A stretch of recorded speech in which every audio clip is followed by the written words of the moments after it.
Hello friends, once again welcome to my channel Physics Ki Pathsala. Today I am presented before you all to discuss some MCQ problems of class 12th Physics NCERT Chapter 3 Current Electricity. In this changing scenario, such kind of the questions becomes more important for board examinations too. यह topic board exams तथा competitive exams point of view से बहुत ही important है, अतः आप channel पर बने रहें व वीडियो को पूरा देखें तथा लाइक शेयर व सब्सक्राइब करने के साथ ही साथ अपना वैल्यूएबल कमेंट देना ना भूलें. So let's start our discussion. First of all I would like to show you an example of mind map of chapter 3 current electricity. Such kind of the mind maps are used to quickly and effectively revise the chapter. In similar way, you can also create by yourself or simply you can copy and can use it. It will be improving your performance manifold. Believe it and use it. Its importance on learning is tested scientifically many times and found extremely helpful. Since we are intended to discuss MCQ questions of this chapter, so I am not going to discuss in detail of this mind map. We are intended only to discuss the MCQ questions of this chapter. So let's take up some questions. The question number 1 goes like this. Consider a current carrying wire in the shape of the circle. Note that as the current progresses along the wire, the direction of J, that is the current density, changes in an exact manner, while the current I remains unaffected.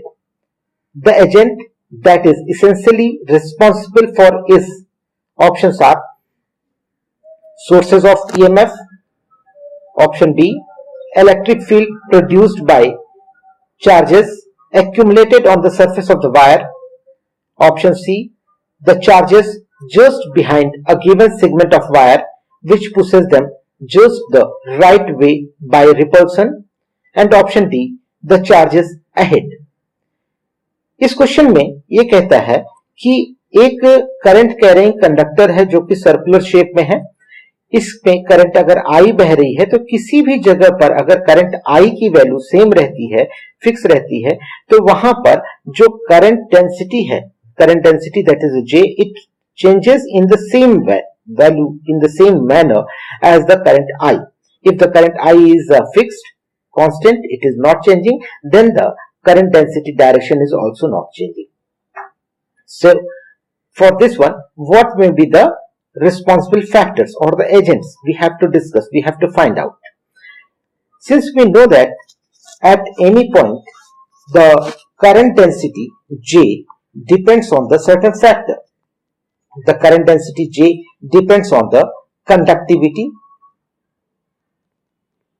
the electric field, current, and the length and area of the cross section wire. Length and area of the cross section of the wire. Here, as given in the questions, if I remains unaffected, then J also as per the questions. So the current, length and the cross section of the wires is constant in the given problem, and conductivity, this is not given in the options. So out of these 4 options, 3 options are cancelled out, so the only one option is left over, that is the option number B, which is the electric field produced by charges accumulated on the surface of the wire. So we can say that the option number B is the correct, and its explanation is listed here. This is the same to which we have discussed now. Let us move ahead and discuss the question number 2. The question number 2 goes like this one. Which of the following characteristics of an electron determines the current in a conductor? Drift velocity alone, thermal velocity, both drift velocity and thermal velocity, neither drift nor thermal velocity. अर्थात हम ये question में ये कहता है कि किसी भी एलिमेंट में जो करंट बनती है, करंट को कैरेक्टरिस्टिक्स या करंट को बताने के लिए, करंट बनाने के लिए रिस्पॉन्सिबल फैक्टर्स क्या है? ड्रिफ्ट वेलोसिटी है या सिर्फ ड्रिफ्ट वेलोसिटी या थर्मल वेलोसिटी एलोन, या दोनों ही होती है या कोई नहीं होती है। जैसा कि हम जानते हैं कि करंट जो बनती है, current I is equal to NEAVD होती है। अर्थात हम ये कह सकते हैं current I is proportional to the drift velocity. So from here directly we can say that the option number A is the correct option. हम यह भी जानते हैं कि किसी भी एलिमेंट्स को अगर रूम टेम्परेचर पे भी रखा गया है तब पर भी उसके इलेक्ट्रॉन्स रूम्स की या सराउंडिंग से कुछ एनर्जी हीट ऑब्जर्व करके वो कुछ थर्मल वेलोसिटी शो करते हैं, बट उसकी वजह से करंट नहीं बनती। इसलिए यहां पर हमारा जो थर्मल वेलोसिटीज एलोन का ऑप्शन है ये गलत हो जाएगा। इस स्थिति में हम ये देखते हैं कि हमारा ऑप्शन नंबर ए करेक्ट है। ऑप्शन नंबर ए यानी drift velocity alone is the right answer and the explanation for this one is mentioned here. This is the same explanation which I have just explained to you or we have discussed here. If up to here it's okay, then let us move ahead and discuss the next question. Question number 3 goes like this one. A metal rod of length 10 centimeter and a rectangular cross section of 1 centimeter into half centimeter is connected to a battery across opposite faces of the resistance. Opposite faces. The resistance will be, options are maximum when the battery is connected across 1 centimeter into half centimeter faces. Option B, maximum when the battery is connected across 10 centimeter into 1 centimeter faces. Option C, maximum when the battery is connected across 10 centimeter into half centimeter faces. And option D, same irrespective of the three faces. अर्थात ये कहता है कि हमारे पास एक metal rod है जो कुछ इस प्रकार से है जिसकी की लेंथ, ब्रेथ और हाइट हमें दी गई है। लेंथ, ब्रेथ और हाइट हमें दिया गया है। इसमें हम ये कहते हैं कि जब क्रॉस सेक्शन इसका बन रहा है 1 सेंटीमीटर इंटू हाफ सेंटीमीटर का है, यानी लेंथ और ब्रेथ इस फेस की दी हुई है। अब ये अगर हम इसको किस तरफ से जोड़ें ताकि हमारा बनने वाला रेजिस्टेंस जो हो वो मैक्सिमम हो जाए। हम जानते हैं कि रेजिस्टेंस R जो होता है R is equal to rho L by A होता है। अर्थात अगर हमें R को मैक्सिमम रखना है तो L बाई A, क्योंकि रेजिस्टिविटी आपकी कांस्टेंट है इसलिए हम कह सकते हैं कि L बाई A हमारा ये पूरा का पूरा रेशियो मैक्सिमम होना चाहिए। L बाई A में भी अगर हम देखते हैं तो यहां पर L एक सिंगल 1 यूनिट डायमेंशन है, लेकिन A एरिया में लेंथ इंटू ब्रेथ अगर हम कहें कि दो चीजें मल्टीप्लाई होती हैं या इसका डायमेंशन जो मीटर स्क्वायर बनता है, इसलिए हम ये कह सकते हैं कि area is the more prominent factor. So in this case we can say that we have to calculate the area for the all the orientations. For whichever the orientation the area is minimum, the resistance will be the maximum. So let us calculate the area for each and every orientation. For the option A, the 1 centimeter into half centimeter faces are given here, so its area will be equal to 0.5 centimeter square. For the option B, again we can calculate the for this one the 10 centimeter into 1 centimeter, so its area will be equal to 10 centimeter square.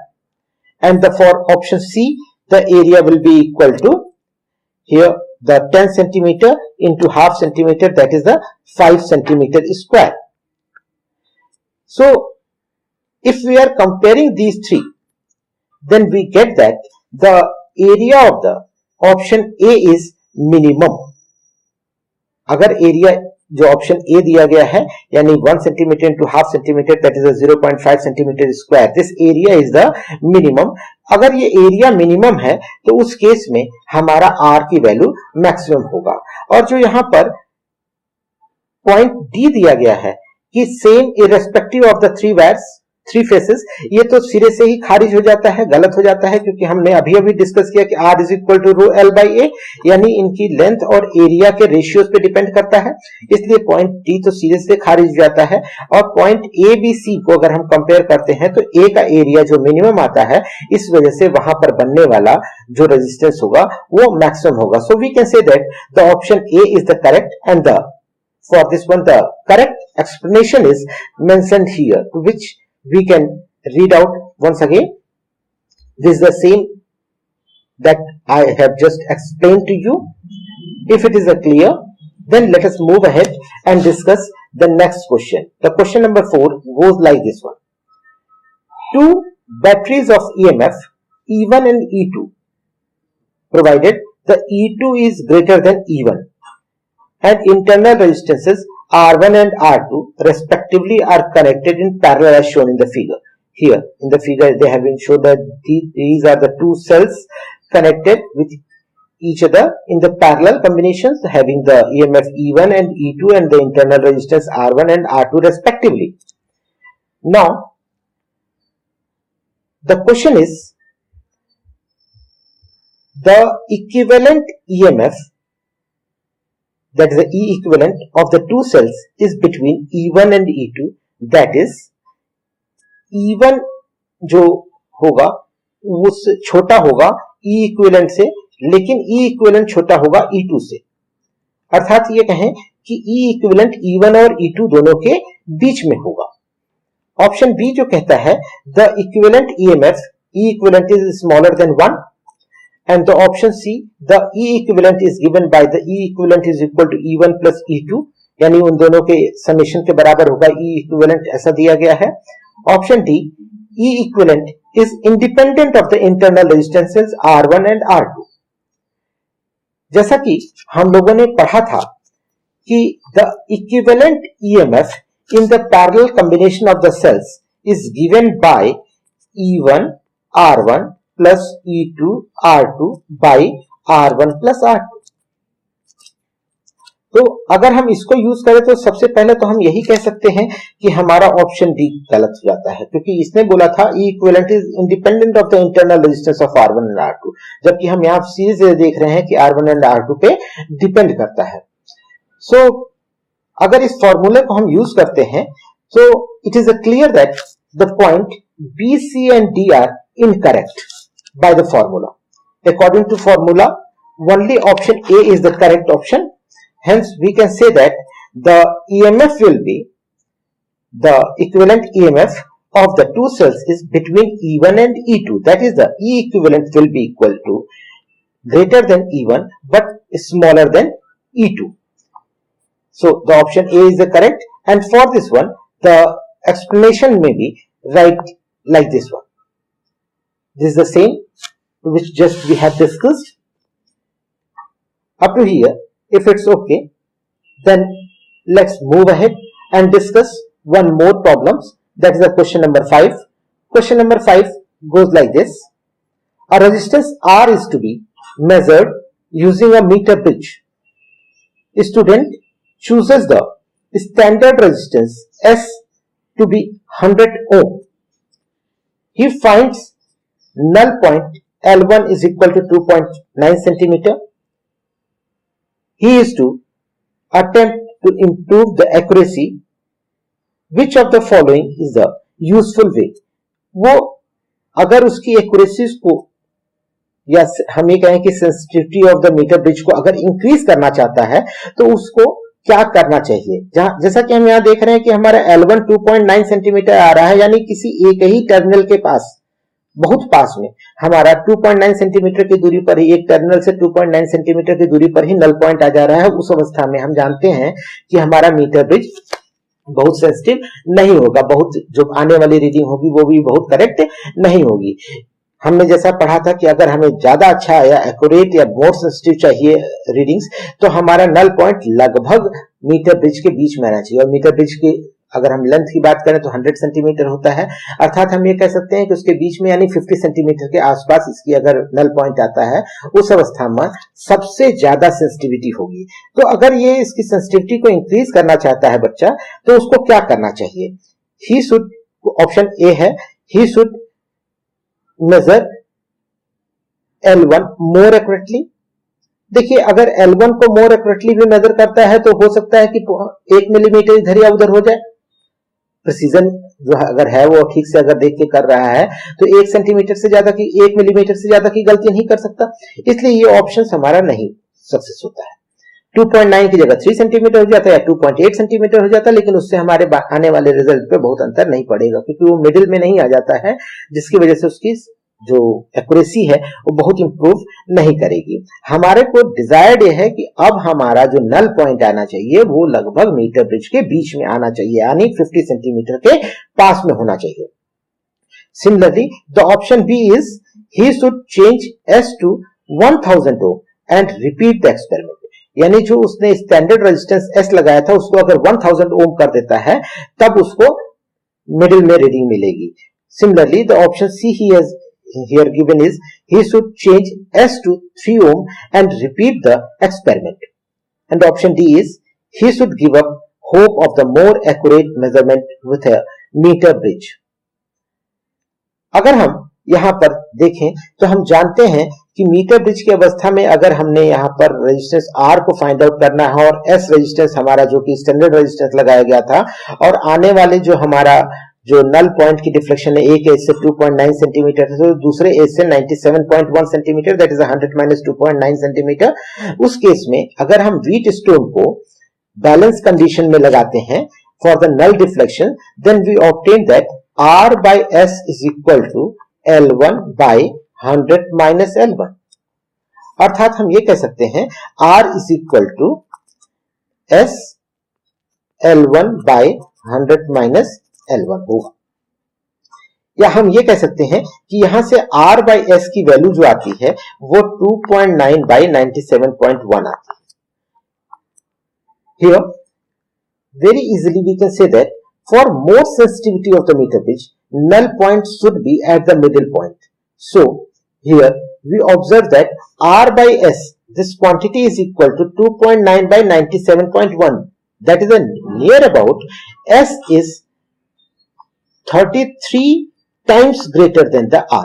यहां देखिए ये जो ratio है 2.9 by 9.7 का, यहां का जो ratio होता है 2.9 से लगभग 33 टाइम्स स्ट्रॉन्गर है, ग्रेटर है। इसलिए हम ये कह सकते हैं कि S भी हमारा अभी इस प्रेजेंट केस में R से लगभग 33 टाइम्स ज्यादा है, क्योंकि रेशियोज हमारे बराबर हैं। तो उस अवस्था में अगर हमें इस पॉइंट को, इस नल पॉइंट को अगर बीच में लाना है, तो in that case the ratio of R by S should be equal to 1:1. Hence we must take the resistance S is equal to 100 by the resistance S should be equal to 100 ohm which is given in the question। इससे लगभग 33 times smaller कर दें, उससे 33 times उसको कम कर दें। अगर कम कर देंगे तो लगभग ये 3 ओम के बराबर आएगा। अर्थात हम ये कह सकते हैं कि अगर हम यहां पर पॉइंट S को, जो रेजिस्टेंस हमारा S है, उसको 3 ओम का अगर हम लगा देते हैं, उस अवस्था में R by S की जो रेशियो आएगा लगभग 1:1 के रेशियो के बराबर आ जाएगा, और उस अवस्था में हमारा नल डिफ्लेक्शन लगभग मिडिल पॉइंट पे आएगा। अर्थात इसको अगर हम समझते हैं तो हम ये कह सकते हैं कि हमारा जो ऑप्शन दिया गया है उनमें से option number C correct option है, और उसके लिए दिया गया एक्सप्लेनेशन कुछ इस प्रकार से है। आप देख सकते हैं एक्सप्लेनेशन वही है जो मैंने अभी आपसे डिस्कस किया था। अगर ये समझ में आता है तो चलिए एक क्वेश्चन और आगे डिस्कस कर लेते हैं।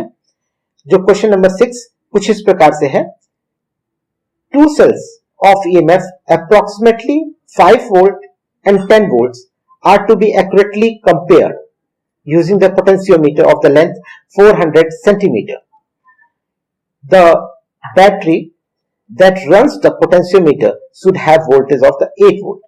जैसा कि हम जानते हैं कि जब भी पोटेंशियोमीटर का यूज करके हम 2 या 2 से ज्यादा सेल्स के ईएमएफ को कंपेयर करना चाहते थे, तो जो हमारा ड्राइविंग सेल्स होता था उसका ईएमएफ बाकी जो दोनों सेल्स जिसके कि हम ईएमएफ को कंपेयर करना चाहते हैं उससे ज्यादा होना चाहिए था, इसलिए ये सीधे सीधे यहाँ पर ये इसका ऑप्शन ए कैंसिल आउट हो जाता है, क्योंकि यहाँ पर जो बनने वाला ईएमएफ है जो हमने ड्रिवन सेल्स यूज किया हुआ उसका ईएमएफ 8 वोल्ट है, तथा हमारे जो सेल्स जिसको हम कंपेयर कर रहे हैं उसके वोल्टेज हमारे 5 वोल्ट तथा 10 वोल्ट हैं, इसलिए हम ये डायरेक्टली कह सकते हैं कि हमारा ये ऑप्शन नंबर ए गलत है, हम उसको यूज नहीं कर सकते, वो सही नहीं है। Similarly, the option B is the battery of the potentiometer can have a voltage of 15 volt and are adjusted so that the potential drop across the wire slightly exceeds the 10 volts। अर्थात हम ये कह सकते हैं इस जो option B में कहा है कि जो ड्रिवन सेल है, ड्रिवन सेल का जो पोटेंशियल होना चाहिए लगभग 15 वोल्ट होना चाहिए और आर को हम इस प्रकार से एडजस्ट करें कि उसके अक्रॉस जो पोटेंशियल ड्रॉप हो स्लाइटली 10 वोल्ट से ज्यादा हो जाए। तो यहाँ तो ये ऑप्शन सही समझ में आता है, क्योंकि यहाँ पर जो ऑप्शन हमने ड्रिवन सेल लिया है वो 15 वोल्ट का है, जो कि इन दोनों ही जो हम सेल यूज कर रहे हैं उससे ज्यादा है। चलिए ऑप्शन सी भी देख लेते हैं। The first portion of 50 centimetre of the wire itself should have the potential drop of the 10 volts। अगर वो 10 वोल्ट हो जाएगा तो उसके इसमें डिफ्लेक्शन ही नहीं देगा, वो नल डिफ्लेक्शन हो जाएगा। And the option D is potentiometer is usually used for comparing resistances and not the voltage। ये तो हम सीधे सीधे इसको खारिज कर सकते हैं, क्योंकि हमने पढ़ा है कि हम पोटेंशियोमीटर को यूज करके दो सेलों का ईएमएफ को हम कंपेयर कर सकते हैं। So we can say that as per our discussion we know that the driven cell is the potentiometer must have the higher potential than both the cell used। The potential drop across the potentiometer wire must be slightly more than the larger EMF, that is equal to 10 volt in this case। So the battery should be of the 15 volt and about 4 volt potential is dropped by using the rheostat or the resistances। So option B is the correct option। So here the explanation is like this one। I think up to here it is okay। Just read out once again and try to revise many times and try to solve such kind of the questions maximum, because in present scenario CBSE as well as the board exam, in the board examination or as well as in the competitive examination you will get the similar kind of the questions। So here I stop our discussion in this video, we stop our discussion here। To remain updated, kindly don't forget to like, share and subscribe my channel Physics की पाठशाला। Thanks a lot and bye bye till next video। Thanks a lot।